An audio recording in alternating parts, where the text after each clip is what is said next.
"Happy New Year, Mama. Now get out." Those were the exact words that came out of my son's mouth before he slammed the door in my face. The thud echoed through the entire hallway. I stood there with my suitcase in hand, unable to move. I had traveled 8 hours by bus to be with him on New Year's Eve, and he had just kicked me out like I was a stranger. My name is Viola Banks. I am 60 years old, and this is the night that changed my life forever. I still remember the chill I felt in that hallway. It wasn't just the winter cold, it was the coldness of rejection, of abandonment, of understanding that your own child can look at you as if you were a burden. I had been planning this trip for months. Marcus had been living in the city for 5 years. He had married Tiffany, a woman who never spoke more than 3 consecutive words to me. But I didn't want problems. I just wanted to spend New Year's with my son, see his face, hug him, remind him that his mother still existed. When I arrived at his building that afternoon on December 31st, I was tired, but happy. I brought sweet potato pies I had baked with my own hands, Marcus's favorites since he was a boy, pies wrapped with all the love a mother can give. I rang the doorbell. I heard footsteps. The door opened just a few inches. It was him, my Marcus, but his look was that of someone who didn't recognize me. "Mama, what are you doing here?" "I came to spend New Year's with you, baby." "I called you last week, don't you remember?" He looked back over his shoulder. I heard Tiffany's voice from inside. "Who is it, Marcus?" "It's my mother," he replied without opening the door any wider. There was a silence that lasted barely 3 seconds, but felt eternal to me. Then I heard Tiffany's footsteps approaching. She appeared next to him. She looked me up and down. Her face was pure disdain. "You didn't tell us you were coming," she said with a fake smile. "Yes, I did. I spoke to Marcus last Monday." Marcus looked away. "Mama, it's not a good time. We have plans." "Plans, son? It's New Year's. I thought we could be together." Tiffany crossed her arms. "Viola, we have a dinner reservation at a very exclusive place. You can't just show up like this without warning." Like this, as if I were a problem, as if my presence were a nuisance. "I just want to be with you all for a little while. I don't need to go to any fancy dinner. I can stay here, wait for you, or I can leave early." Marcus sighed.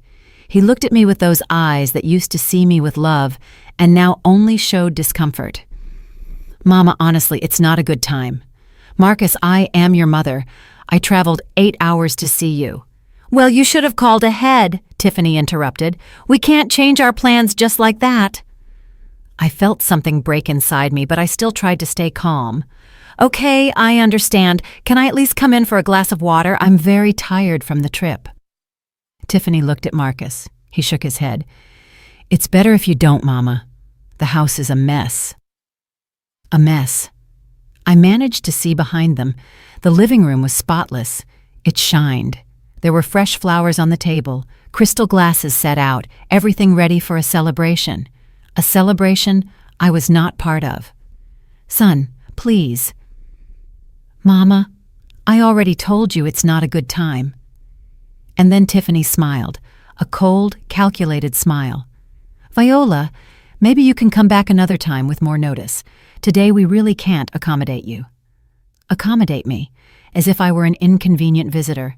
As if I weren't the woman who gave birth to Marcus, the one who raised him alone after his father abandoned us, the one who worked double shifts for years so he could go to college. I looked at my son, waiting for him to say something, to defend me, to remember everything we had been through together. But he just looked down. "I'm sorry, Mama. Happy New Year." And he closed the door. I stayed there in front of that closed door, hearing them lock the deadbolt from the inside. I heard their voices drifting away. I heard a laugh, Tiffany's laugh. Then, for the first time in many years, I felt completely alone in the world. I took my suitcase, walked slowly down the stairs, and left the building. Outside, it was getting dark. The streets were starting to fill with happy people, carrying bags of food, bottles of cider, getting ready to celebrate. I had nowhere to go. I didn't know anyone in that city. The last bus back to my town had left an hour ago. I walked aimlessly, my legs trembling. I don't know if it was from the cold or the sadness, probably both. I reached a park. There was a bench beneath a tree. I sat there, opened my suitcase, took out the pies I had made with so much love, looked at them, and wept. I cried in silence because I didn't want the people passing by to see me falling apart. Sometimes we trust too much in those we shouldn't, don't we? The night went on, and the cold became more intense. I was still there, on that bench, not knowing what to do, not knowing what to feel. And then I saw something that would change everything. On the other side of the plaza, a figure was moving slowly. An elderly woman was walking barefoot. Her feet, swollen and dirty, scraped the pavement with every step. She wore an old, torn dress, shivering from the cold. People passed her by without looking at her, as if she were invisible. But I saw her. I saw her clearly, and something inside me, despite my own pain, made me get up from that bench. Before I tell you what happened that night with that elderly woman, I need you to understand who I was before that moment. My name is Viola Banks. I was born in a small town in the South where everyone knows everyone and doors are never locked. I grew up with the smell of fresh biscuits and the sound of church bells marking every hour of the day. I married young. I was barely 20 when I met Ray, Marcus's father. He was a handsome man, hard-working, with strong hands and smooth words. We married in June of 1983. I remember that day as if it were yesterday. My white dress, simple and clean, the wildflowers my mother wove into my hair, Ray's look when he saw me walking down the aisle. I thought it would be forever. Marcus was born a year later, in April of 1984. He was the most beautiful baby I had ever seen. He had his father's eyes and my small nose. He cried little. He smiled a lot. From the first day, I knew that boy was my reason for existing. Ray worked in construction. I stayed home taking care of Marcus, cooking, cleaning, waiting for my husband to return every evening. We were poor, yes, but we were happy, or at least I thought we were. The first few years were good. Ray would play with Marcus in the yard after work. He'd put him on his shoulders. He taught him to name the birds that flew over our house: blue jay, sparrow, mockingbird. But things change. People change. When Marcus turned 5, Ray started coming home late. He smelled of beer, sometimes of perfume that wasn't mine. I asked questions. He got angry, shouted at me, told me I was a boring woman, without ambition, without beauty. One morning in November of 1990, I woke up and Ray was gone. His clothes had vanished from the closet. His toothbrush was no longer in the bathroom. On the kitchen table was a crumpled note.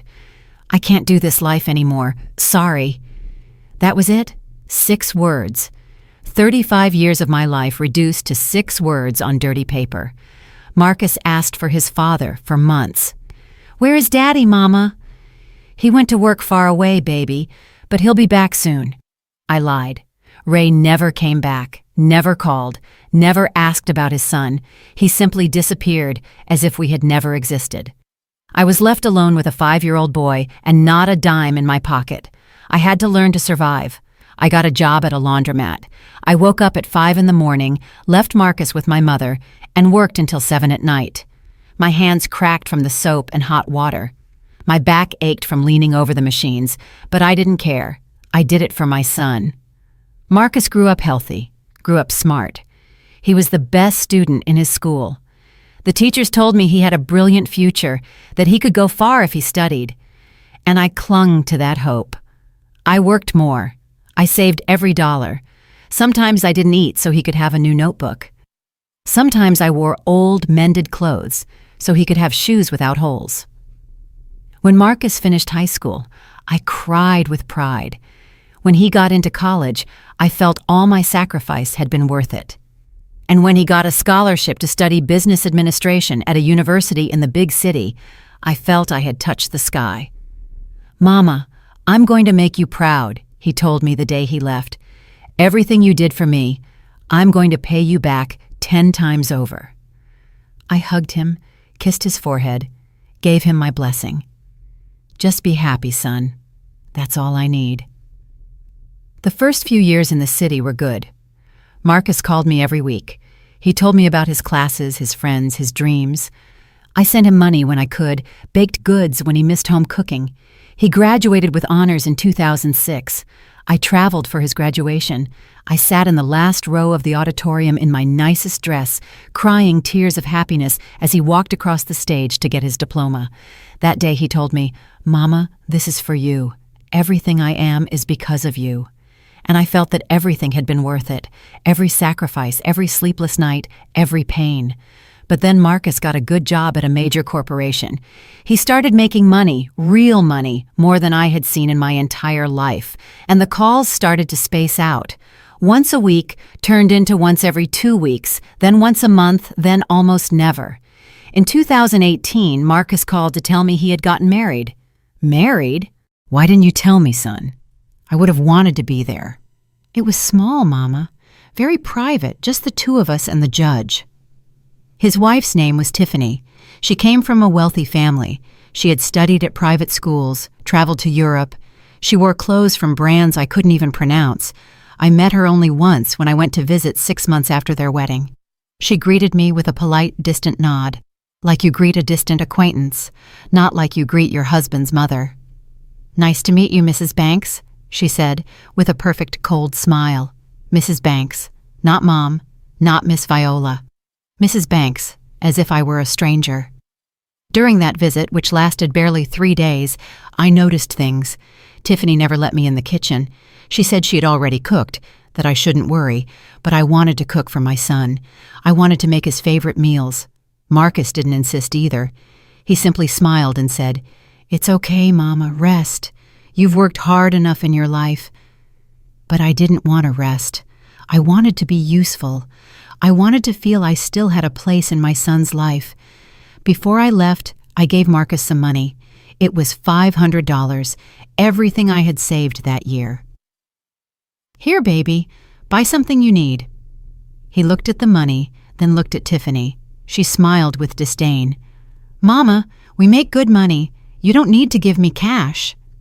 "But I want to. Please, take it."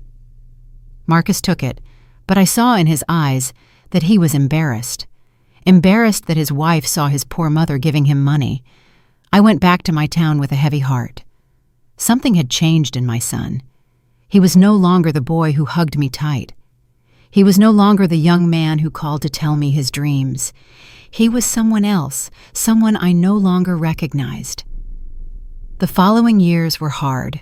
Calls became scarce, visits non-existent. I tried not to bother them. I didn't want to be the nagging mother-in-law, the intrusive mother. But I missed my son.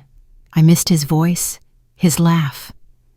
And then came the year 2024, December. I decided I wouldn't spend another New Year alone. I decided that even if Marcus didn't invite me, I would go see him just to hug him, to remind him his mother still existed. I baked his favorite pies, bought my bus ticket, and traveled those 8 long hours with hope in my heart. I never imagined he would close the door in my face. Now I return to that New Year's Eve, to that bench in the park, to that barefoot elderly woman who would change my life forever. Because sometimes, when everything seems lost, the universe sends you a sign. That elderly woman walked slowly through the plaza. Her bare feet left small, damp marks on the cold pavement. I watched her from my bench, still with the pies in my lap, tears drying on my cheeks. People passed her without looking. Some dodged her with disgust. A young couple crossed the street when they saw her coming.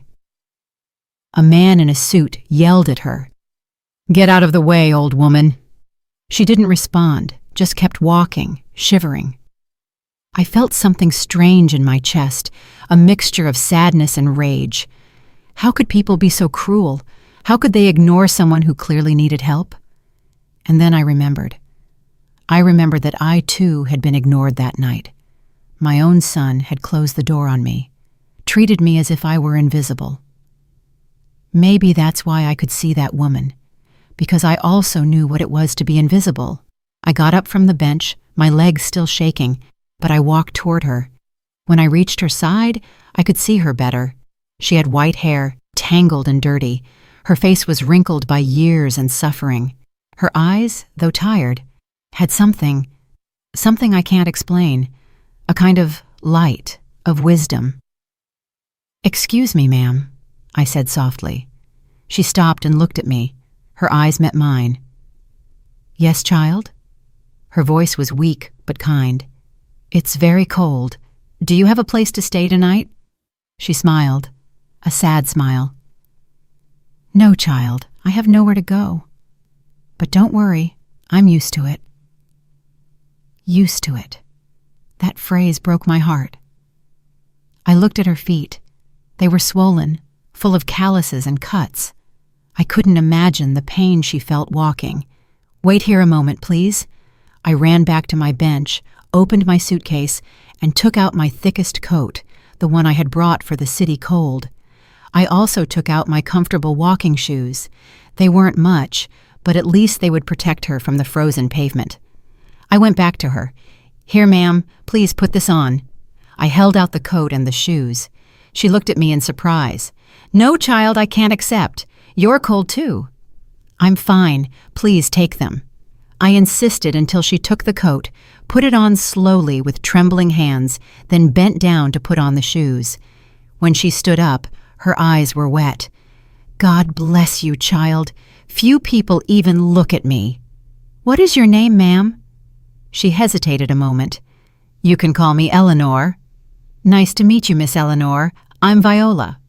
We stood there in the middle of the plaza while people kept passing around us, getting ready to celebrate. Fireworks were starting to be heard in the distance. It was less than 2 hours to midnight. "And what are you doing here alone, Viola?" Eleanor asked. "A woman like you should be with her family." I felt a lump in my throat. My family doesn't want me near tonight." Eleanor nodded with understanding, as if she knew exactly what I was talking about. "Children sometimes forget where they come from," she said softly. "They go out into the world and get ashamed of their roots." "Do you have children too?" Her look saddened. "I had a daughter. She died 15 years ago. Cancer. Since then, I've been alone." "I'm so sorry." "That's life, child. Some go, others stay, and you learn to keep going." We sat together on the bench. I opened my bag with the pies. "Are you hungry, Miss Eleanor?" Her eyes lit up. "I haven't eaten anything since this morning." "Then we'll eat together. I baked these for my son, but, well, he didn't want them." We unwrapped the pies. They still smelled of sweet potato and cinnamon, filling the cold air. Eleanor took the first bite and closed her eyes. "I haven't eaten something this delicious in years," she said with a cracked voice. "Thank you, Viola. Thank you from my heart." We ate in silence for a few minutes. Around us, families passed by laughing, carrying bags, rushing to get to their homes before midnight. "You know something, Viola?" Eleanor said suddenly. "I've been walking these streets for 5 years. Since I lost my home, I've seen thousands of people pass me by. And do you know how many have stopped to ask if I need anything?" "How many?" 3. You are the third. Only 3 people in 5 years." Sadness invaded me. "People are afraid," Eleanor continued. "Afraid of seeing poverty, afraid of seeing suffering, because if they see it, they have to acknowledge that they could be in my place someday." "But you aren't scary, Miss Eleanor. You just need help." "Ah, child, what a noble soul you have. That's why I'm sure something good is going to happen to you. Life always rewards good people." I didn't believe it. In that moment, sitting on that frozen bench, after being rejected by my own son, I didn't believe life rewarded anything. But I said nothing. I just kept eating my pie, sharing that moment with a stranger who strangely felt more like family than my own blood. We finished eating. I put the leftover pies in my bag. I thought maybe tomorrow I could sell them, get some money for the return ticket. "Viola, do you have a place to sleep tonight?"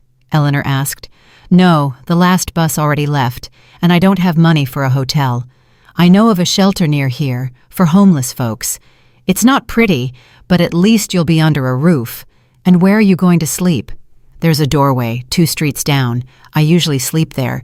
It's protected from the wind." I looked at her. This elderly woman, barefoot until a few minutes ago, homeless, was still thinking about helping me. "No," I told her. "We'll go together to that shelter, both of us." She shook her head. "The shelter only has 3 beds, and on New Year's they are always full. It's better you go. Then we'll sleep in the doorway together." "No, child, you—" "Miss Eleanor, please. You gave me your company when I needed it most. Now let me give you mine." She stared at me, then smiled. A smile full of gratitude and affection. "All right, Viola, we'll go together." We got up from the bench. I took my suitcase. Eleanor adjusted the coat I had given her, and we started walking together toward that doorway she spoke of. The streets were getting emptier. People were already in their homes getting ready for the toast. The 2 of us, on the other hand, were walking toward a cold doorway to spend the night. But something strange was happening. Despite all the pain I felt in my heart, despite Marcus's rejection, despite being homeless that night, I felt at peace because I wasn't alone, because I had found someone who needed me as much as I needed company. We arrived at the doorway. It belonged to an old building with stone columns and a high ceiling. The floor was marble, cold but clean. There were pieces of cardboard stacked in a corner. "This is where I sleep," Eleanor said. "It's not much, but it protects us from the wind." We spread the cardboard on the floor, sat on it. I took out a blanket I had in my suitcase, and we shared it. Fireworks started exploding in the sky. It was 11 at night, 1 hour to the New Year. "Viola, can I ask you a question?" Eleanor said. "Of course, Miss Eleanor." "Why did you help me? No one does. Everyone ignores me. Why didn't you?" I paused to think.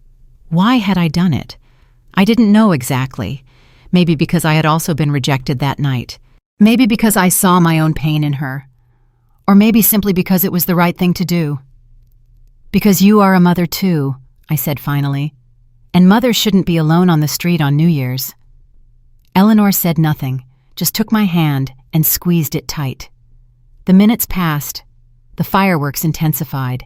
In the distance, we heard shouts of happiness, people toasting, people hugging.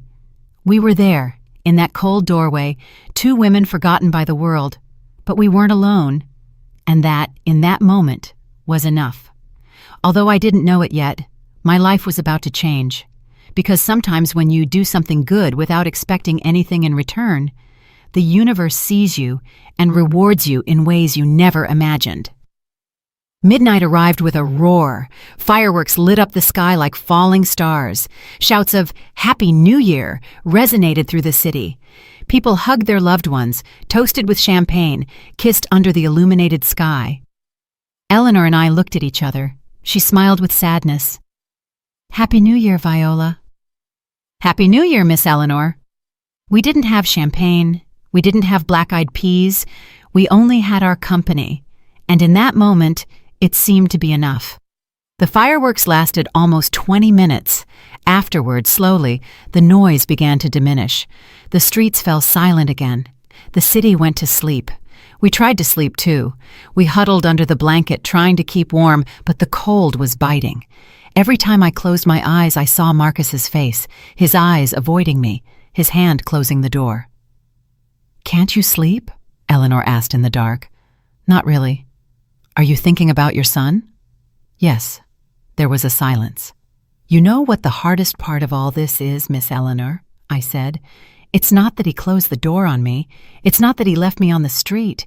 It's that he couldn't even look me in the eye, as if he was ashamed that I was his mother." Children sometimes get lost, Viola. They get lost in the world, in money, in appearances, and they forget what really matters. I gave him everything I had. I worked until my hands bled so he could study. I went without eating so he could have new shoes.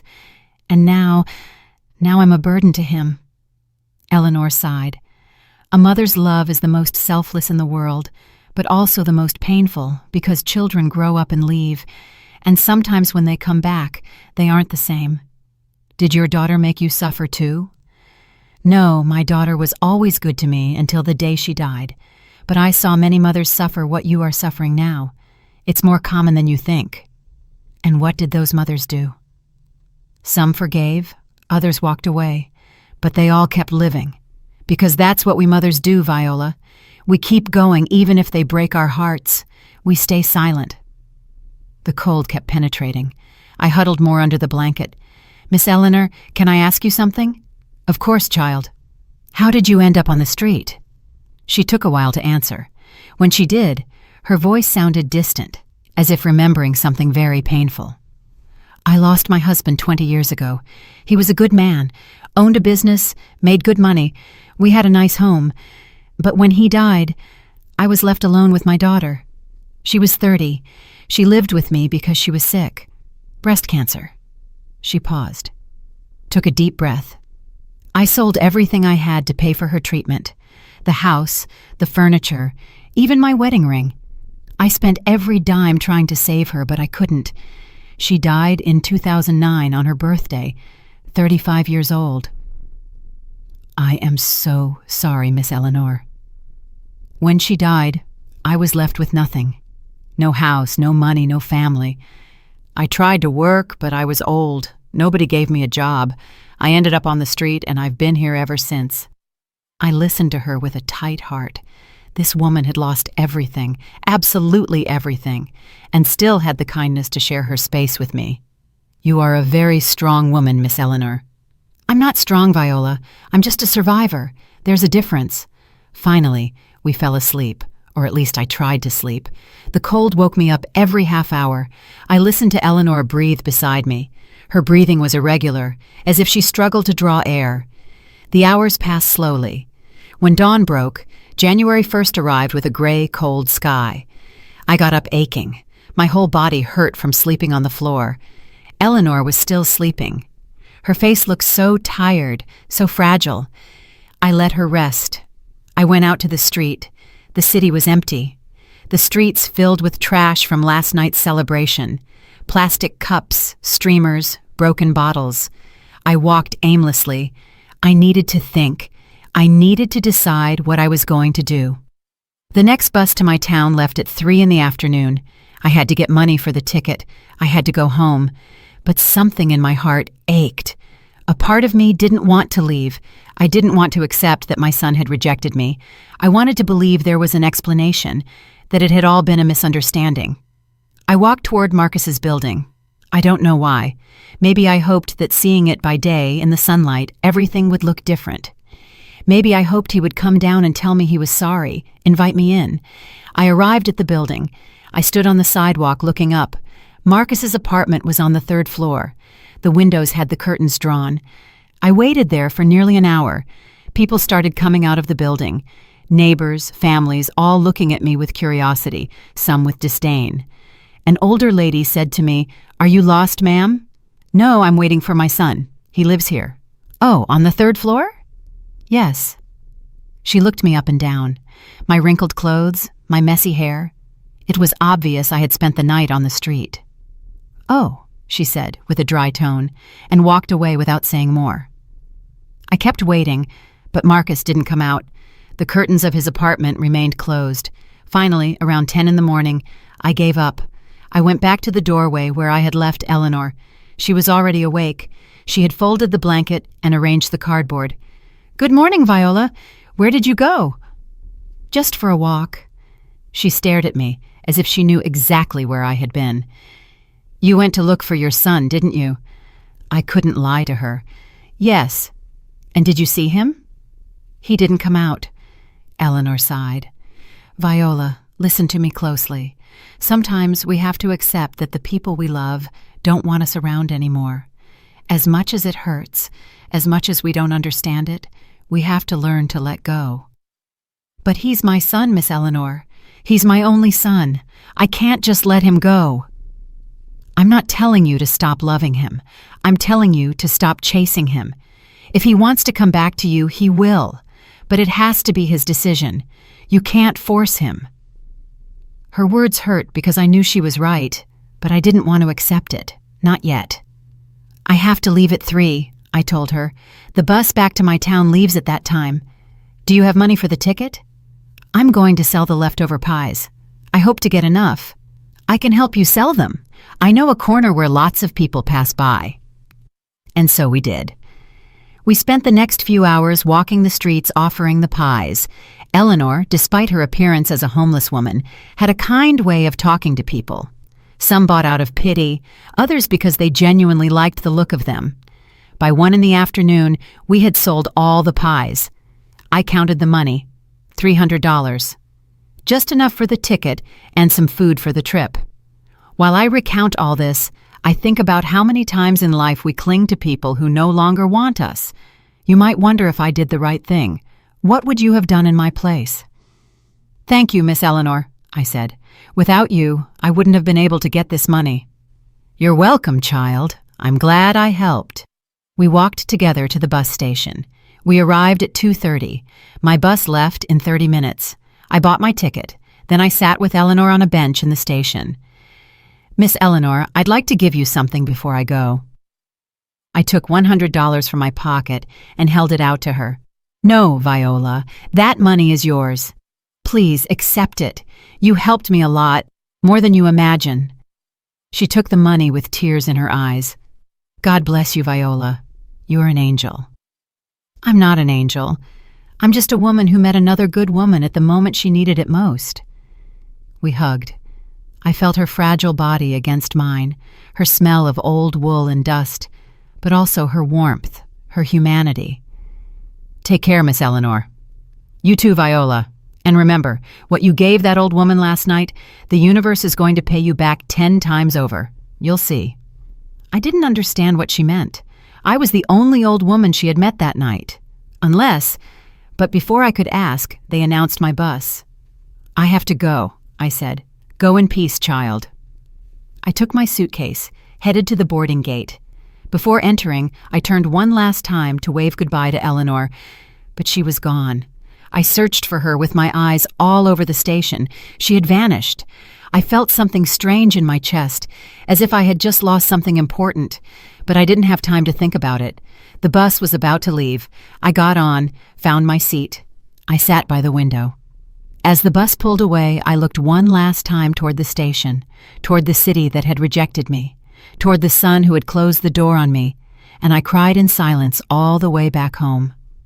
But what I didn't know is that my story with Eleanor was just beginning, and that what she had told me was true. The universe was about to return everything I had given in the most unexpected way possible. I arrived in my town at dusk on January 1st. The bus dropped me off at the main square, right in front of the church where I had married Ray so many years ago. Everything looked the same streets, the same trees, the same houses with their dim lights, but I was no longer the same. I walked the 3 blocks to my house. It was a small house, single story, with faded yellow siding. I had bought it with my life savings after years of renting. I opened the door. The smell of stillness and stale air hit me. No one had been there during the 2 days I was away. I left my suitcase on the floor, sat on the old sofa in the living room, and stayed there in the dark, not wanting to turn on the light. My mind wouldn't stop spinning. I thought of Marcus, of Tiffany, of the door closing in my face. But I also thought of Eleanor, of her sudden disappearance from the station, of her last words. What you gave that old woman last night, the universe is going to pay you back 10 times over. What old woman? What was she talking about? I had only given help to her. No, it made no sense. Eleanor was real. She had eaten with me, slept beside me, sold pies with me. She was a flesh and blood person. But then why had she vanished like that? I shook my head. I was tired. My mind was playing tricks on me. Surely Eleanor simply walked away while I was boarding the bus. That was all. The first days of January passed slowly. I didn't leave my house much. I didn't feel like seeing anyone. My neighbors knocked on my door to wish me a Happy New Year. I thanked them from the doorway and locked myself back in. Miss Pearl, my neighbor all my life, got worried. Viola, are you okay? You look very thin. Have you eaten? Yes, Miss Pearl, I'm fine, just a little tired. Did you go see Marcus for New Year's? That question hurt like a stab wound. Yes. And how is my boy? My boy. Everyone in town remembered Marcus as the good kid who went off to study in the city, the pride of the neighborhood. He's fine. He's very busy. I bet he has plans for you to move in with him, right? Such a good boy isn't going to leave his mother alone here." I didn't answer, just smiled sadly and closed the door. On January 5th, I decided I had to do something. I couldn't stay locked up forever. I needed to work. I needed to distract myself. I went back to the laundromat where I had worked for years. The owner, Mrs. Higgins, welcomed me with open arms. "Viola, so good to see you. Are you coming back to work?" "Yes, Mrs. Higgins, if you still have space for me." "There's always space for you. Start tomorrow if you want." And so I did. I went back to my usual routine. I woke up at 5 in the morning, went to the laundromat, washed other people's clothes for 8 hours, came home tired, ate something simple, went to sleep.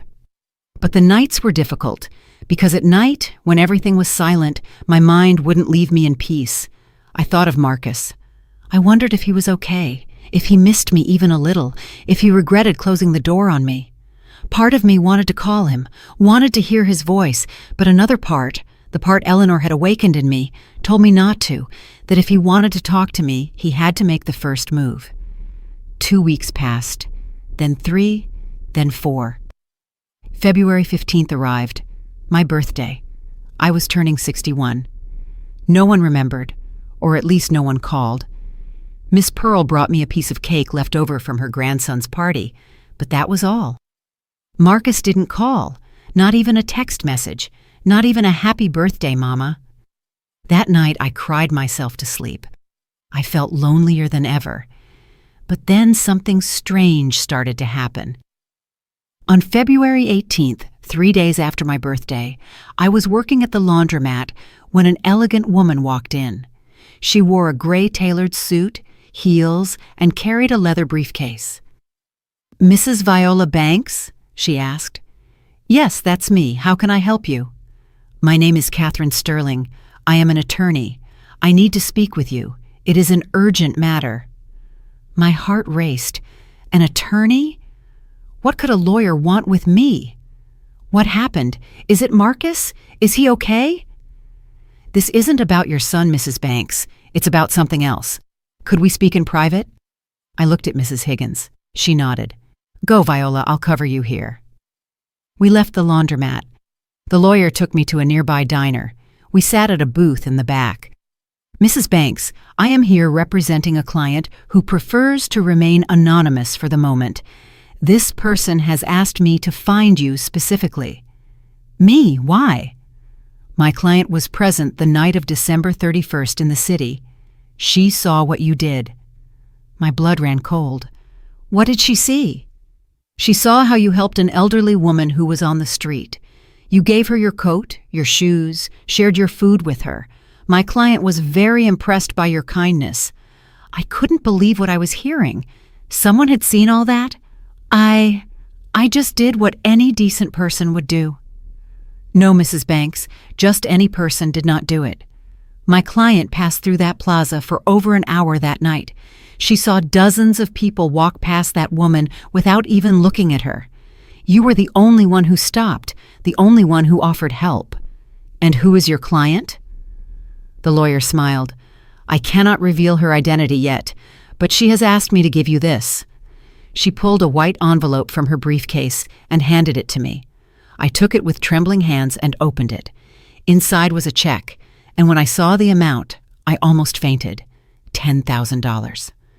This must be a mistake," I stammered. "It is not a mistake. My client wants to compensate you for your kindness, and this is just the beginning." "The beginning? I don't understand." "My client has a proposal for you, but first she wants to know you better. She wants to make sure you are the right person." "Right person for what?" The lawyer leaned forward. "Mrs. Banks, how tied are you to this town? How tied are you to your current life?" The question took me by surprise. "It's my home. I've lived here all my life." "But do you have anything that truly binds you? Close family, important commitments?" I thought of Marcus, but Marcus didn't want me near. I thought of my neighbors, but none of them were truly close. I thought of my job, but it was just a job anyone could do. I didn't answer right away. Finally, "I don't have anything that really ties me." The lawyer smiled. Perfect. Then my client has asked me to ask you a very important question. Would you be willing to move to the city to start a new life? Move? Why? My client needs company. She is an older woman without family, and after seeing your kindness that night, she believes you would be the perfect companion. Company? Like a nurse? No. Like a friend, a confidant, someone to share her home with. My head was spinning. None of this made sense. And who exactly is your client? Why so much secrecy? She is a woman of 75 years, a very wealthy widow. She has no children or close relatives, and after seeing your act of kindness that night, she decided she wanted to meet you, 75 years old. Widow. No children. Something in my memory stirred. A conversation, a soft voice in the darkness of a cold doorway. Eleanor, I whispered. The lawyer raised her eyebrows. So you already met. Excellent. That makes things easier. But Eleanor was on the street, barefoot, homeless. No, Mrs. Banks, Eleanor was not homeless. Eleanor was testing you. Testing me? My client does this every year. She disguises herself as a homeless person and walks the streets during the holidays. She observes how people react to her, how many help her, how many ignore her. It is her way of finding genuinely good people in a world full of indifference. I couldn't believe what I was hearing. Eleanor had been a test. Everything had been a test, and I passed it. Not only did you pass it, Mrs. Banks, you were the only person in 5 years who offered her help without expecting anything in return. The only one who shared the little she had. The only one who treated her with dignity. Tears began to roll down my cheeks. I didn't do anything special. I just saw someone who needed help. Exactly. And that is what makes you special. Because most people see suffering and look the other way. But you didn't. You stopped. And now my client wants to reward you. I don't need a reward. I didn't do it for that. I know. And that is exactly why you deserve this reward. The lawyer pulled a folder from her briefcase. My client has asked me to offer you the following: a home in the city, in her own house, a private suite, fully furnished, meals included, and a monthly salary of $5,000 to keep her company. $5,000. That was more than I made in 4 months at the laundromat. Why? Why would she do all this for me? Because she is alone. Because despite all her money, she has no one. And because in you, she saw something she hasn't seen in anyone else.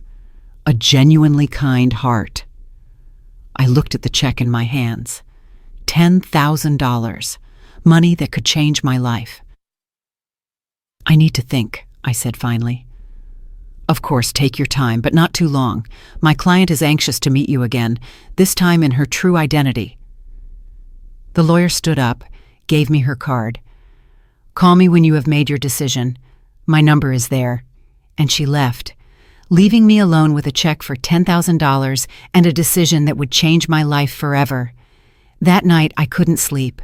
I turned over and over everything that had happened. Eleanor, the test, the offer. Part of me wanted to accept, wanted to get out of this town, wanted to start over, wanted to feel my life had a purpose beyond washing other people's clothes. But another part was afraid. Afraid of the unknown, afraid of leaving behind everything I knew. And then I thought of Marcus. If I went to the city, I would be closer to him. Maybe I could see him once in a while. Maybe we could fix things. Or maybe not. Maybe it was time to stop living for my son and start living for myself. I spent 3 days thinking. 3 days where I barely ate, barely slept, just spun the same question over and over. Should I accept? On February 20th, I finally made a decision. I called the lawyer. Miss Sterling, this is Viola Banks. Mrs. Banks, good to hear from you. Have you made your decision? I took a deep breath. I accept. I want to meet your client. I want to hear what she has to say. I heard a smile in her voice. Excellent. My client will be delighted. Can you travel to the city this Friday? Yes, I can. Perfect. I will email you the bus tickets, premium coach, and a chauffeur will be waiting for you at the station to take you to my client's residence.